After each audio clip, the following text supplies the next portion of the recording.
अस्सलाम वालेकुम। मैं हूं आपका मुश्ताक अहमद। उम्मीद करता हूं आप खैरियत से होंगे। मेरी दिल से दुआ है कि आप अपने अहल व याल में अच्छी और ख़ूबसूरत ज़िंदगी गुजारें, और मेरे दिल से दुआ है कि अल्लाह ताला आपको नेक और सालेह औलाद अता फरमाए। आज बहुत खुशी का दिन है वैसे, क्योंकि दुआ ज़हरा आज कराची वापस पहुंच गई है। 23 तारीख हफ्ते की रात को दुआ ज़हरा को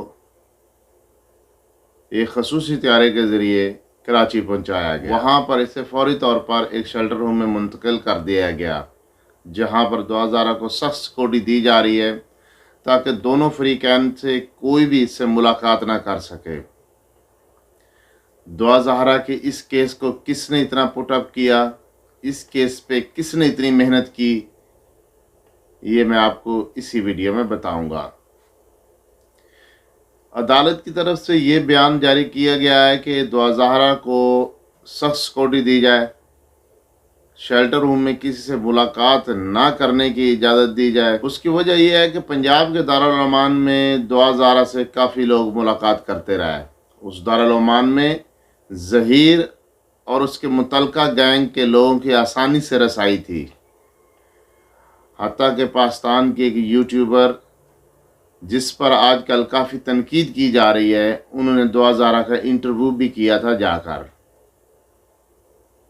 तो इसी खदशा के पेश नज़र अदालत ने दुआ ज़हरा को कराची मुंतकिल करने और शेल्टर रूम में सख्त सिक्योरिटी देने और दोनों फ्री कैन में से कोई भी दुआ ज़हरा से मुलाकात ना करे, इस बात को पाबंद बनाया गया है।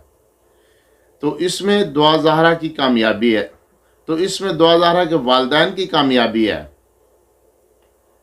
क्योंकि अब ज़हीर और उसके मुतलका गैंग के लोग दुआ ज़हरा से मुलाकात नहीं कर सकेंगे, उसको बहला फुसला नहीं सकेंगे, और ना ही उसे नशा आवर अद्वियात देकर अपनी मर्ज़ी के बयान ले सकेंगे। दुआ ज़हरा को जब कराची मुंतकिल किया जा रहा था तो दुआ ज़हरा मुकम्मल तौर पर मुतमिन और खुश नज़र आ रही थी।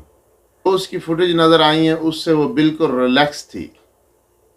तो अदालत को चाहिए कि इस बात की भी तहकीकात लाजम करे, जो दुआ ज़हरा की तरफ से रिपोर्ट जारी हुई थी कि मैं यहीं रहना चाहती हूँ, मेरा टेस्ट पंजाब में करवाया जाए, मैं कराची मुंतकिल नहीं होना चाहती, मेरी उम्र 17 साल ही है।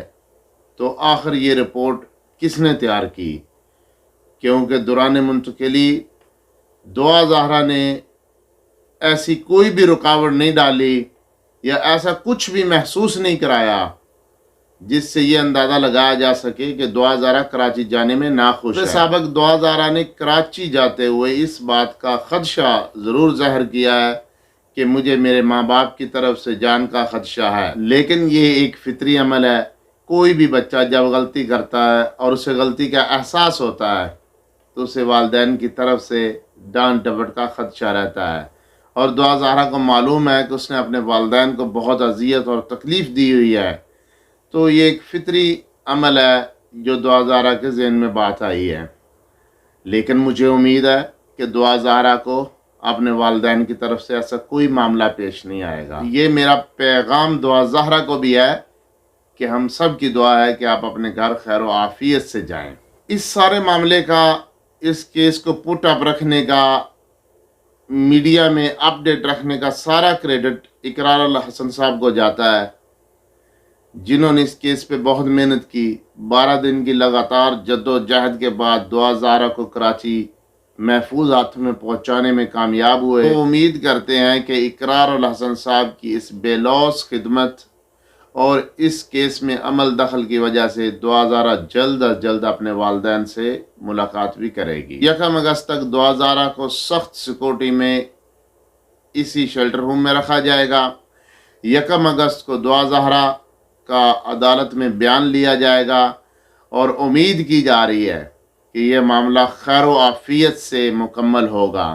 हम सब की दुआ है कि अल्लाह ताला दुआ ज़हरा को अपने हिफ्ज़ व अमान में रखे। और मेरी आप सब से दुआ ज़हरा के वालिद के लिए दुआ की दरख्वास्त है, क्योंकि वो काफ़ी अलील हैं और हॉस्पिटल में हैं।